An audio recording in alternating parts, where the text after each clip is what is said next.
So, the Manchurian crisis is what we're going to be looking at today. So, really, this involves Japan, and Japan really challenging the League of Nations, which was established after the First World War to try to sort of act as a world policeman. It's what sort of evolved into the United Nations today. So, since 1900, the Japanese economy had been growing pretty rapidly, so that by 1920 the Japanese were a major power. They had a very powerful army and navy, and it was really the military leaders that dictated government policy. They had a strong economy. They exported goods to China, they exported goods to Korea, and also they exported goods to the United States of America. They had a growing empire. Basically, they were an emerging world economic power in the early part of the 20th century. So there are links here between the Manchurian crisis and the Wall Street crash. The Wall Street crash ushered in a global recession, a global depression, and this hit Japan badly.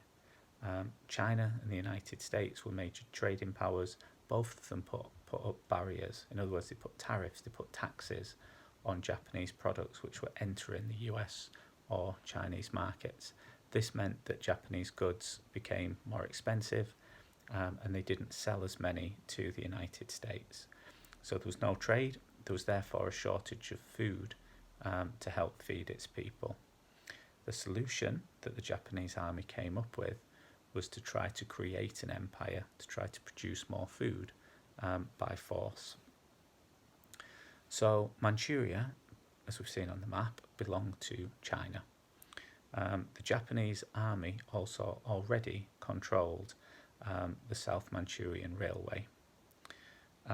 So what happens is in September of 1931, the Japanese army in Manchuria claimed that Chinese soldiers had sabotaged and attacked the railway. And this is their excuse, this is the justification that the Japanese have to basically overrun, to invade Manchuria and effectively kick the Chinese out of Manchuria. So once this happened, China appealed to the League of Nations. The League of Nations was there to try to settle these kinds of disputes. But the way that the Japanese got around this, the excuse that the Japanese offered, was that they were not an aggressor. They were the ones that were attacked. It was the Chinese that were the aggressor. And they were the wronged party in all of this.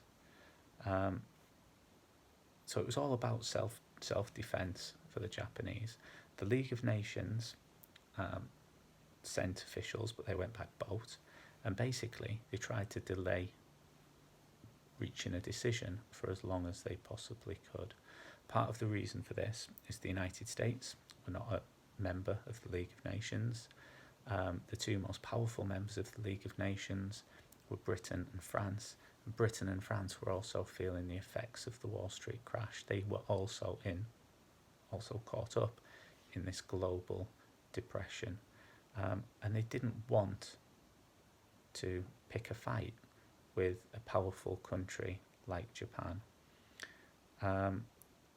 So at the end of it, they publish a report, the League of Nations, where they say that the Japanese acted unlawfully, but they don't do anything to prevent the Japanese from taking over Manchuria.